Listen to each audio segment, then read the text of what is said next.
Willow Polson, and it's the Heritage Rose Tour. Yay! We're just about to start, and the weather's not great. Weirdly, a storm's coming in, because of course it is. But yay! Okay, everybody, here we go. Let's head over to the Garbarino house. This is where they found gold back in the day, and this is why Coulterville exists, because of Maxwell Creek. This is why the town became part of the gold country.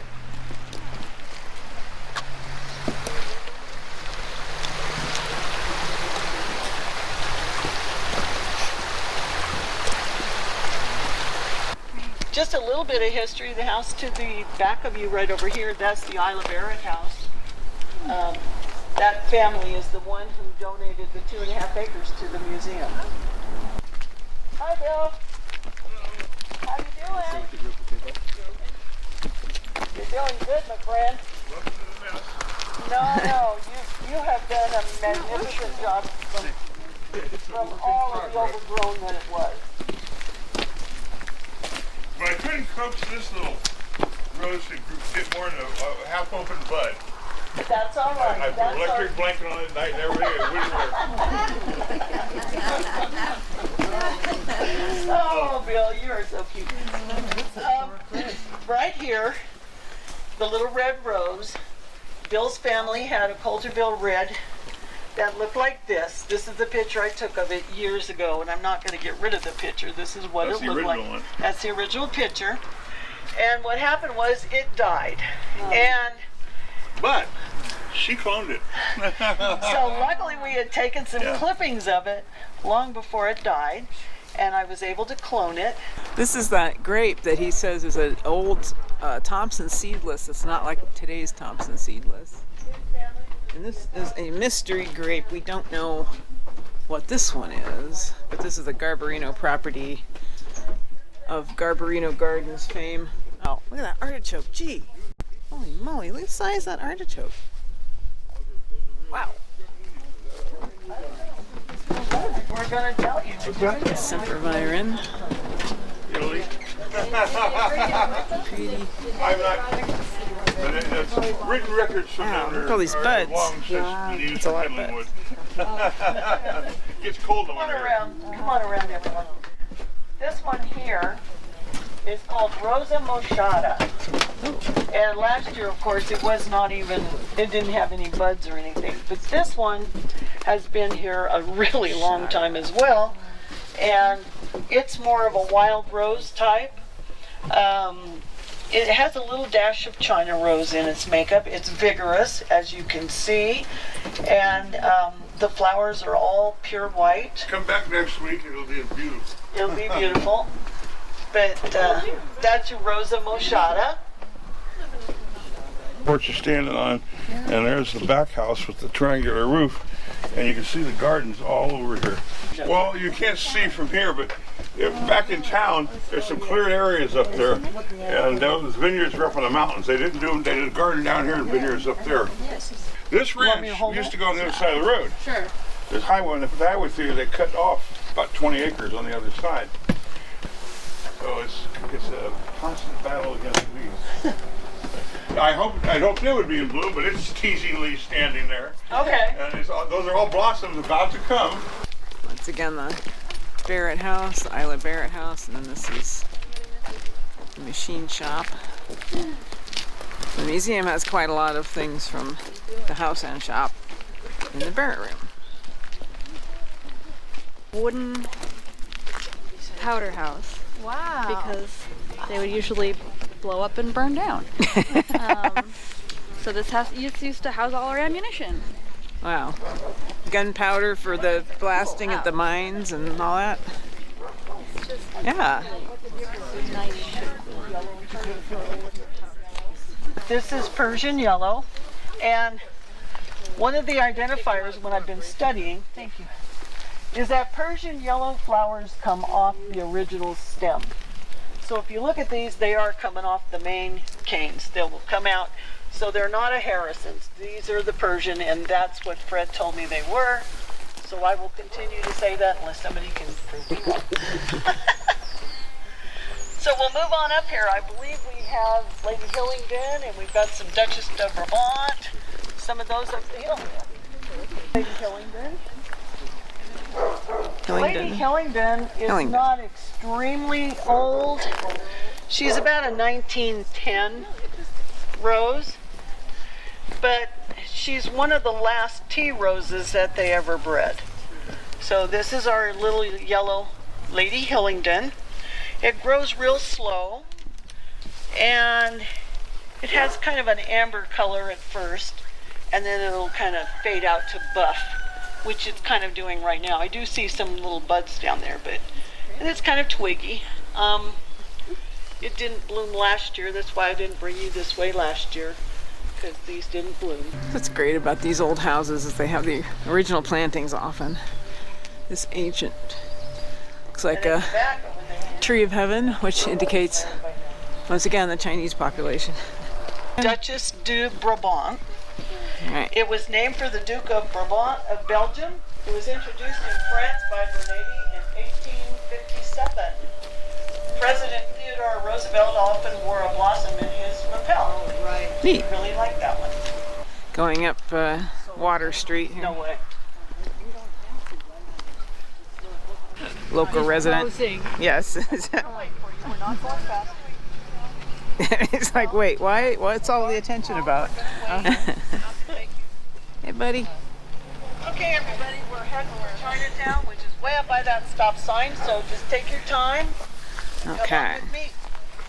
Heading for Chinatown.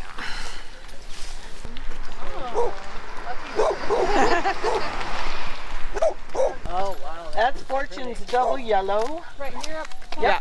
Yep, the one right in front of you. That's Fortune's Double Yellow. A very old rose bush is located at the front entrance, which we know what that is. That is Fortune's Double Yellow. And she still has the red light on. The lady that stopped mail carrier, she owns this building. She owns the building, and she still has the red light on, so we thought you might get a kick out of seeing this one.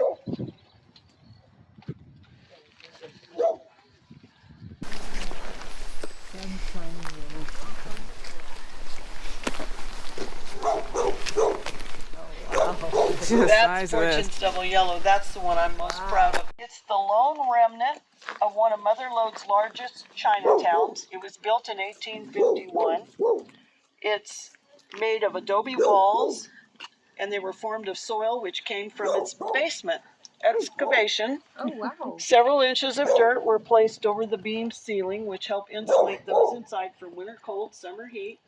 It was the largest store in the Coulterville under Chinese ownership, filling extensive orders from the surrounding mines and ranches. The rear of the building are storerooms, are black in the shop, and the store's office.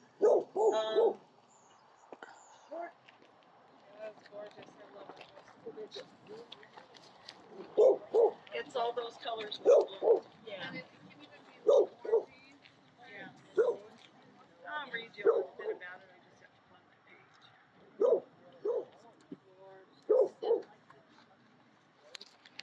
page. This rose is a wonderful rose for anybody that wants a rose that's going to bloom all year long, and it's a historic rose. It's old blush.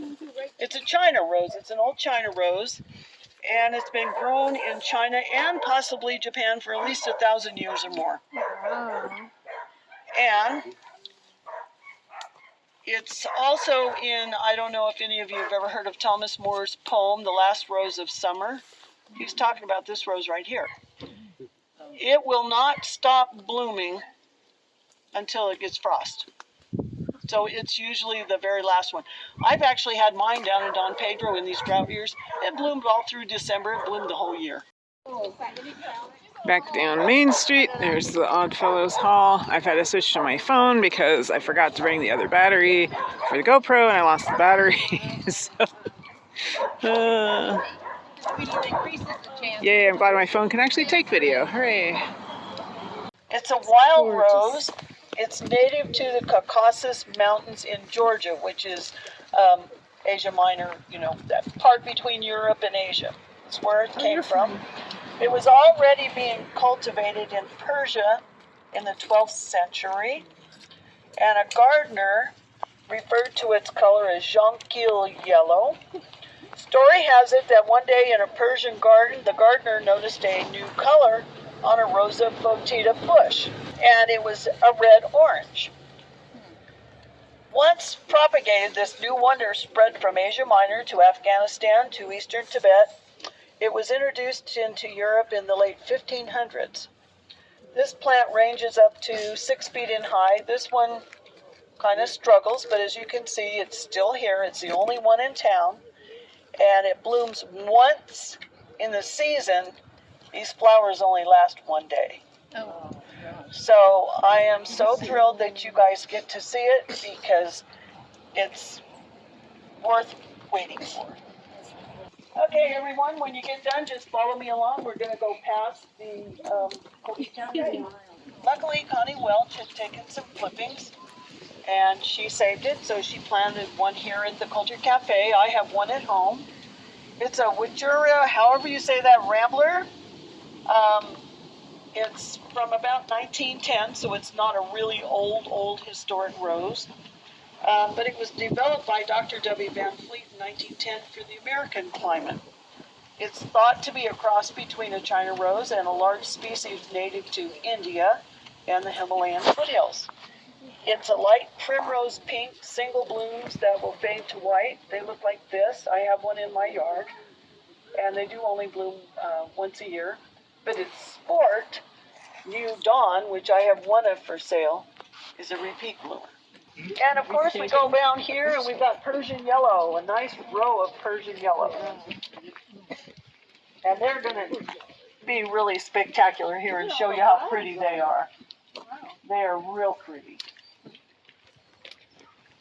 The Persian yellow, of course, is a Rosa Fotida. And it is a wild rose native to the Caucasus Mountains of Georgia. It's been in cultivation for centuries. History has it that it came to Austria through Turkey during the wars that those two countries waged during the 15th and 16th century. Rosa Fotida persiana, which is Persian yellow, originated in 1832 and is the second sport of Rosa Fotida. Here's actually a native spice bush in bloom. Someone has planted here. That's pretty neat. You don't see a lot of spice bush around. It's a very distinctive flower. That's Lady Fortiveau. Oh. It's a 1935 rose. Oh, that's almost heritage. Wow, that's historic. And then what's the This one over here is Indica Major, like I have in the yard. Oh, gotcha. That's Indica Major. Nice. But I do like to stop and talk about this rose. It's not a true heritage rose, but it smells nice and it just is so pretty all the time. Called Russelliana, or synonym Russell's Cottage. It's a multiflora rambler. It's thought to be a hybrid form of Rosa multiflora and a Gallica rose of unknown parentage. Cormac and Sinclair first registered it in Britain in 1826. You can see what colors it has there. But what I like to use this rose for, this rose does not get watered, fertilized, anything from any outside source except natural. And it has been here for over 100 years. Because my friend is 80 and it was here when her grandmother was here. So, been here a long time. And unfortunately, a lot of our old roses here in Coulterville have succumbed to that because people think they can come in here and prune them like a regular rose. And once you do that, when you take these ends off, it will never come back from down here. And you can come over here and look. You can see all the dryness behind it. The only place that's green is right out here on the ends. Once you take that away, you've killed it. And that has happened to loads of our roses here in town. Isn't that gorgeous? Okay, let's go look at Jim Patton's yard. And then we'll be pretty much done for the day. I thank you all for coming this far. He's got several roses. He's got a lot of roses that are not necessarily historical, but he's got a lot that are. So we're going to pick them out and we'll show you which ones they are. Okay, some of these, of course, are the rootstock list. Dr. Huey again. Oh, Dr. Huey, right. That's the... Use that for rootstock a lot. So if you see this as a rootstock on your rose, that's Dr. Huey. It actually has a name. It's not just rootstock.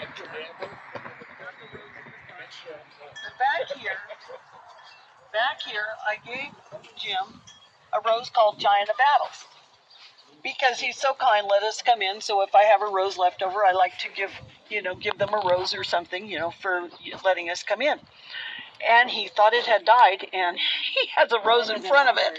And I said, Jim, shame on you. I said, it's coming back. It's a historical rose. It'll do it.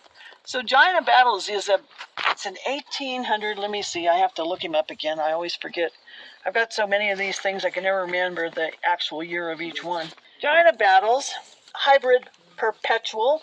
It was bred by Noirgio Père, the father, in 1846 France. It's a seedling from Gloire des Rosemains.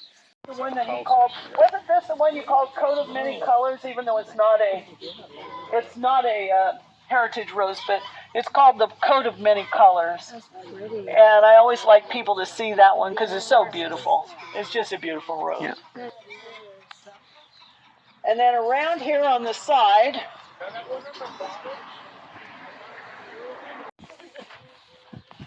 over here we have the pink rose it's a hybrid perpetual. It's the Paul Néron, and it was developed by Antoine Levet of Lyon, France in 1869. It is named for a medical student who died in 1872 during the Franco-Prussian War while helping the sick. So it's a little bit pointy as a shrub, and it's basically thornless, which is really nice about that particular rose. And then, Oh boy. I have not cloned that one yet. No, I have not. This one over here is not a true heritage rose. It's bred by Carl Duerson in 1937. It was introduced by Howard and Smith in 1938 as in Indian Summer. Yeah. But it's kind of an orange with red streaks, red, orange, and buff, so it depends on what stage it is when it's blooming. So that one was not blooming much last year, but it is this year. But you can see the different colors here and then here. The weather's taking a turn, but I'm actually on the old highway, believe it or not. You see here's the new highway. But we're walking along what was the old highway 49.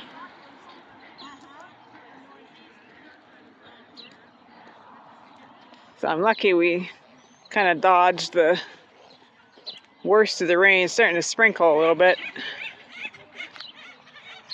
That one, it's a Noisette rose.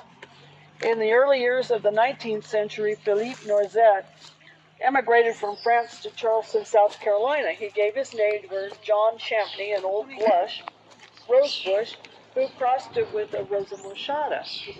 And it resulted in Champney's pink cluster. He gave some seeds from that cross to Mr. Noisette, which produced Blush Noisette. But it has been struggling for many years. Don't want to forget the one I bought myself today. Woohoo!